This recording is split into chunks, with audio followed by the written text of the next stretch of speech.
चर्बी ज्यादा उस वक्त आती है जब माल ज्यादा आता है। जिस्मानी ताकत तो चले, आदमी अपने आप को कंट्रोल कर लेगा, रोक लेगा, लेकिन माल की चर्बी ये बड़ी खतरनाक है। ये तो गरीबों का मजाक उड़ाती है सबसे पहले, दीन को हल्का समझती है सबसे पहले। ये मौलाना लोग ये हमारी कैटेगरी के नहीं है, या उलमा ये तो कमतर लोग हैं, यतीम लोग हैं, लावारिस लोग हैं। मालदार सबसे पहले दीन का मजाक उड़ाने लग जाता है। इसीलिए माल आए तो हमेशा दुआ ये करना कि अल्लाह माल के साथ उस्मान गनी की सखावत अता कर दे। माल आए तो अब्दुर्रहमान बिन औफ की अखलाक व किरदार के साथ आए, वरना कारून के पास भी था, शद्दाद के पास भी था, हामान के पास भी था, माल बहुत था उनके पास, लेकिन उनके माल ने उनको तबाह बर्बाद कर दिया। आज भी जिसके पास माल आया, पैसा आया, वो ये सोचता है रातों रात सब कुछ मैं अपना बना लूं, अपना खरीद लूं।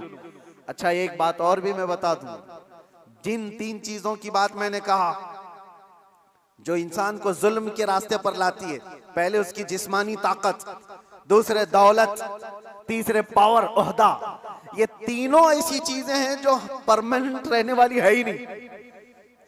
परमानेंट रहने वाली तीनों में से कोई चीज नहीं है। हाँ इतना है कि जिस्मानी ताकत को जाने में टाइम लग सकता है, थोड़े टाइम बाद जाएगी, लेकिन वो भी पक्का नहीं। किसी हादसे में गिर गया, वो सारी जिस्मानी ताकत भस्म हो जाएगी। लकवा मार गया तो बड़ा सा बड़ा पहलवान बिस्तर पर आ गया, कुछ नहीं होने वाला है। मैंने सऊदी में देखा एक बहुत हट्टे खट्टे आदमी को, कोमा में है बेचारा, अब तो गल गया, लेकिन जिस वक्त कोमा में आ गया तो सिर्फ एक अटैक कुछ हुआ, कोमा में चला गया, जिस्म पूरा गल गया, खत्म हो गया। तो जिसको अपने जिस्म पर बहुत ताकत था वो अचानक भी जा सकता है, लेकिन नॉर्मली देखा गया है कि जाने में टाइम लगता है। जिस्मानी ताकत, माल का कोई भरोसा नहीं। लोग ये कहते इतना हमारे पास है कि 7 पुश्तें खाएंगी। हमने उस घर को भी देखा, उसका खुद बेटा 10-10 रुपए की भीख मांगता है। जिसने ये कहा था कि इतना मेरे पास है कि 7 पुश्तें खा सकती हैं, उसका सगा बेटा आज 10 रुपए मांगता है। ये माल को जाने में ज्यादा वक्त नहीं। तीसरा पावर और मनसब। जो लोग आज बैठे हुए हैं उनको लगता है कि सब कुछ हम अपनी कुर्सी से कर लेंगे। तुम्हारी कुर्सी को हिलने में देर नहीं लगता। तुम्हारा जुल्म जो है ये दीमक है जो इस कुर्सी को खाकर खत्म कर देगा। जुल्म कुर्सी पर बैठा हुआ आदमी जब करता है, माल वाला और कुर्सी वाला दोनों, ये वक्त के साथ ऐसे तेज बहते हैं कि उनको अंदाजा ही नहीं होता। उन्हें पता नहीं उनके जुल्म के शिकार मजलूमीन की आहें अल्लाह तक जा रही हैं। रब तबारक व तआला कुरान में फरमाता है कि अल्लाह तबारक व तआला इनके कामों से बेखबर नहीं। जो लोग पीड़ित हैं, जुल्म से निशाना बने हुए हैं, तो क्या इनको इंसाफ नहीं मिलेगा? दुनिया की अदालत इंसाफ ना दे, अल्लाह की अदालत तो है जो इंसाफ अता करे। जालिम दुनिया में भी भुगतेगा और आखिरत में उसका दर्दनाक अंजाम है, दर्दनाक अंजाम है। फिरौन के साथ क्या हुआ, नमरूद के साथ क्या हुआ? अरे एक मच्छर से हिलाक हो गए। फिरौन पानी में गर्क कर तबाह हो गया, गर्क होकर तबाह हो गया। अबू जहल को 2 छोटे बच्चों ने मार के गिरा दिया।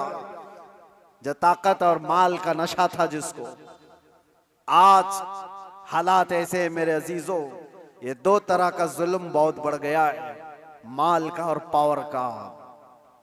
आज जो पूरी इंटरनेशनल न्यूज घूम रही है अमेरिका की दादागिरी, कोई बोलने वाला है इस पर? वो किसी भी मुल्क के राष्ट्रपति को उठा करके ले जाए, किसी को कुछ नहीं।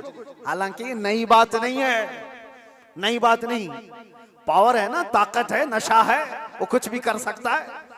ये पहली बार नहीं, ऐसे कई मुल्कों के साथ हुआ है। दूसरे मुल्कों में जाकर के बम गिरा देना, दूसरे मुल्कों के चुनी हुई सरकारों को गिरा देना, ये पहली बार है। जो आज सोशल मीडिया पर गर्दिश कर रही है बातें, वेनेजुएला के साथ ऐसा हुआ वैसा हुआ। अरे खुद यहाँ हमारे मुल्क में जब मुंबई पर अटैक हुए थे, हमले हुए थे, आपको पता होगा, काफी साल पुरानी बात, ताज पर और ये वीटी में जो हमले हुए थे, उस वक्त पकड़ करके एक अजमल कसाब को तो बहुत घुमाया गया है न्यूज में, लेकिन आपको पता है एक मास्टरमाइंड और भी था डेविड नाम का, और उसको गिरफ्तार भी किया गया, लेकिन अमेरिका की फौज आकर उसको रातों रात यहां से लेकर अमेरिका चली गई, और ये कह करके कि इसका मुकदमा हम चलाएंगे। दादा है साहब, हमारे मुल्क का मुजरिम है, हमारे मुल्क में फसाद किया, लेकिन कानून उनका चलेगा। ये क्या है? ये पावर का इस्तेमाल। दुनिया यही चीज देखती है आज, जिसकी लाठी उसकी भैंस कहा जाता है। ये मुहावरा यही है, ताकत का ऐसा इस्तेमाल, और ये लोग दुनिया को इंसानियत का दर्स दे रहे हैं। ह्यूमन राइट्स बनाए हुए बैठे हैं, इंसानों के अकदार ये सिखाएंगे हमें जो दुनिया को जुल्म से हाँकते हैं। मेरे अजीजों, एक बात याद रखो, अल्लाह के नबी सल्लल्लाहु तआला अलैहि वसल्लम ने अगर फरमाया कि जुल्म को अल्लाह पसंद नहीं करता, तो रसूलुल्लाह ने अपनी जिंदगी से करके दिखाया है। यह नहीं है कि तकरीरों में कहा है या कोई स्टेटमेंट है। यह दुनिया के यूएनए का एक स्टेटमेंट होगा, अमेरिका का, यूरोप का स्टेटमेंट होगा कि ह्यूमन राइट्स के खिलाफ कोई भी कुछ करेगा तो हम उसको पकड़ेंगे, मारेंगे। जुल्म के खिलाफ हम बोलेंगे, हम पीस चाहते हैं। ये सब ढकोसले हैं, जुमलेबाजियां हैं, लेकिन सब उनके खुद के अमल की बात आए तो कोई इसमें खरा नहीं है, कोई पक्का नहीं है। लेकिन आओ बारगाह रिसालत मुआब सल्लल्लाहु अलैहि वसल्लम, अल्लाह के नबी सल्लल्लाहु तआला अलैहि वसल्लम जब फरमाते हैं कि जुल्म जायज नहीं, तो मस्जिद नबवी का वो माहौल है, सहाबा बैठे, हुजूर ने फरमाया ये मेरे आखिरी वक्त होंगे, मैं दुनिया से जा रहा हूं, मफहूम मैं बता रहा हूं, इसके बाद हो सकता है तुमसे मुलाकात ना हो, लेकिन तुम में से किसी पर भी कोई हक मेरा बाकी रहे या मुझ पर किसी का हक बाकी है तो खड़ा हो और मुझसे सवाल करे। हुजूर ने फरमाया, और एक साहबी खड़े हो गए, कहा या रसूलुल्लाह आप पर मेरा एक हक है। कहा क्या है?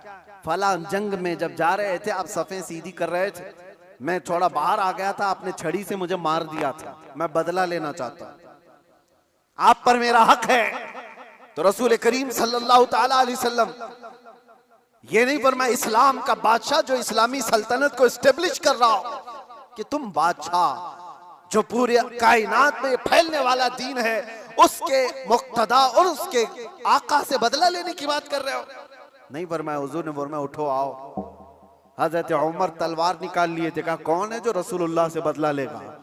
हुजूर ने फरमाया उमर तलवार नीची करो, या अदालत की महफिल है, यह इस्लाम है, यह अल्लाह तबारक व तआला की मंशा के मुताबिक चलेगा, ना कि पावर के मुताबिक।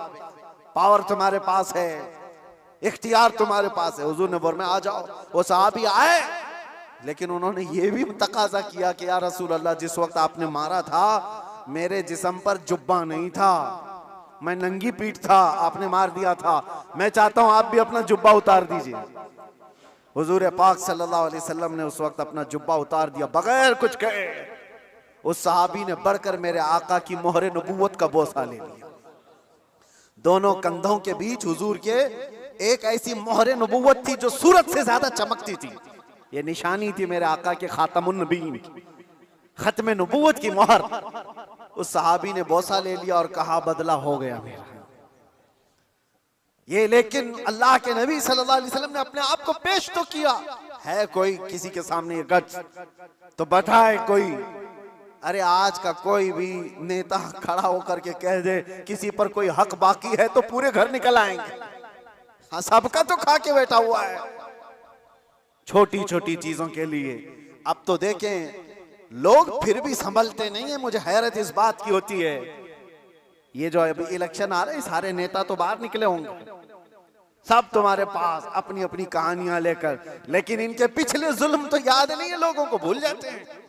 अरे पानी के लिए लोगों से रिश्वत, घर के लिए रिश्वत, हर चीज के लिए।